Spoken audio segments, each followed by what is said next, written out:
Hello, this is Molly Reamer with Bridges Grove and 30 Days of Goddess with a super quick little video about preparing a new prayer book for a new month. And one of the things I was reflecting on is just how nice it feels to have this new space of possibility, this new expanse of possibility. And so I do so love my nice fat and juicy finished prayer books at the end of each month, and I love how they hold their own sacred space, their own little temple, this repository of wisdom and magic and discovery and insight, and it's all there and you can just feel it. You put your hand on it, you can just feel it. And but there's also the bright promise, and one of the reasons I love a 30-day practice is because each period of 30 days then invites you to continue. It invites you to recommit. It invites you to renew. It invites you also to change. If you have something that you want to change, you're not locked into doing the same thing. You can change. And so each 30-day practice becomes kind of its own threshold, an invitation into stepping forward, and also an invitation into recommitting, to practicing your promises, to living your prayers, to keeping your vows.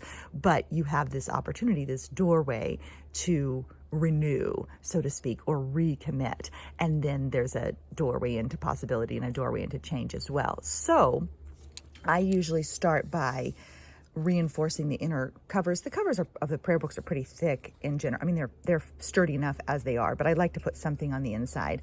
And so this was a postcard from Hay House that I put in. This was a little pocket of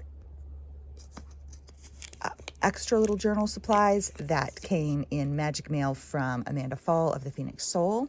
And then I put my mood tracker from Kelly Lincoln of Dancing Goddesses on the inside. I'm getting a little bit more now that I have these extra pages in the backs of the prayer books for the runes.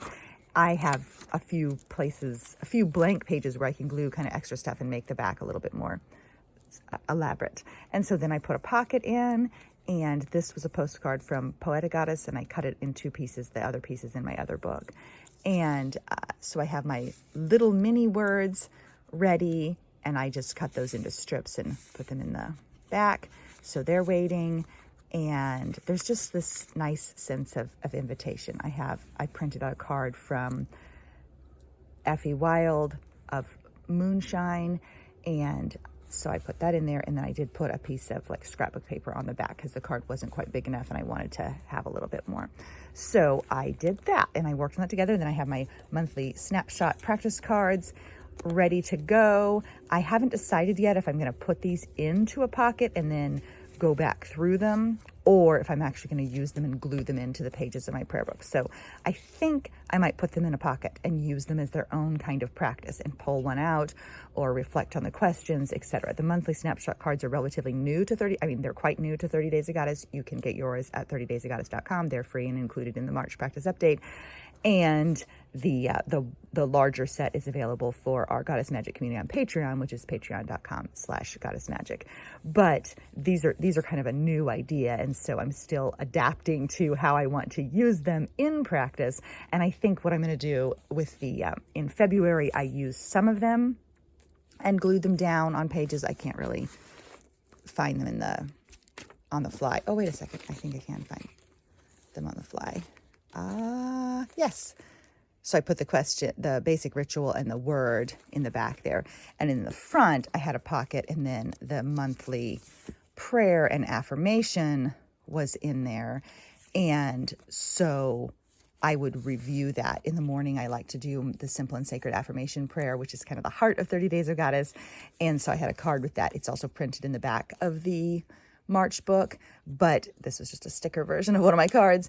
And I read that in the morning, offer that in the morning. And so it's actually pre-printed in the book, but I also have a card that I like to use. And so then I was reading the February snapshot prayer card as well. And I think I'm going to keep doing that with March's, though, as I said, I'm not sure whether I'm going to glue the other stuff down or if I'm going to keep it kind of as a mini deck. There are eight big cards and 9 small cards to to use as you choose. And I'm really excited about how that frames the month or creates kind of a container for the month. And so anyway, I just wanted to reflect on that, how everything's like bright, new, and full of possibility. And I just love it. I love that. I love the process. As I always say about 30 Days of Goddess, is it's about making a space for the sacred and for yourself in your everyday.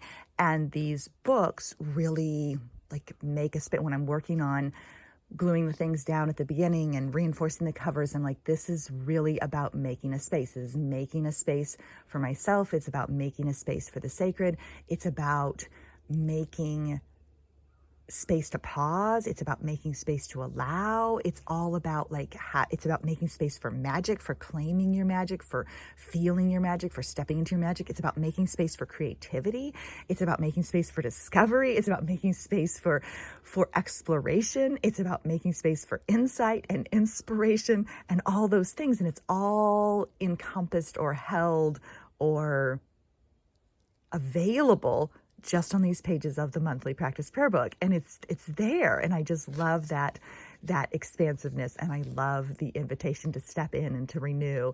And I love the space. I love making the space, and I love having the space, and I love encouraging other people to create the space for themselves. It's a space, as I said, for creativity, for inspiration, for renewal, for sacred experiencing, for magic, for delight, for wonder, for all those things that you crave in your life. And that was one of the things and as I was noting, you can change. Like it doesn't have to be the same every month. And so I have been keeping a separate small prayer book that I've been dedicating to a specific goddess, and each month this year, I was going to keep it going. And then I realized, I want to put that back in and keep the larger prayer book and go ahead and revisit it in that way.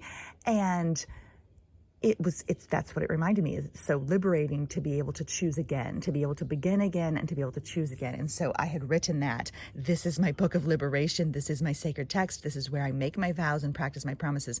This is where I step into the sacred and allow myself to be. And that's what this is. These books are our books of liberation. They're our own sacred texts. They're where we step into the sacred and allow ourselves to be. And there's just so much that can be held on 30 little pages and experienced in 30 days, as grand and glorious and as small and challenging as they might feel. There's just so much that it can hold. And so anyway, may you make space for the sacred and for yourself in your very own life this month. And I love to create and share and offer things that will hopefully support, nourish, and encourage you in developing those practices that help you to create the space and that help you to claim your own magic and to nourish your own knowing and to step into the sacred every day. So thanks so much for being here and for watching, and welcome to a new month of opportunity and a new month of joy and a new month of beauty and a new month of inspiration. Thanks for being here. Bye-bye.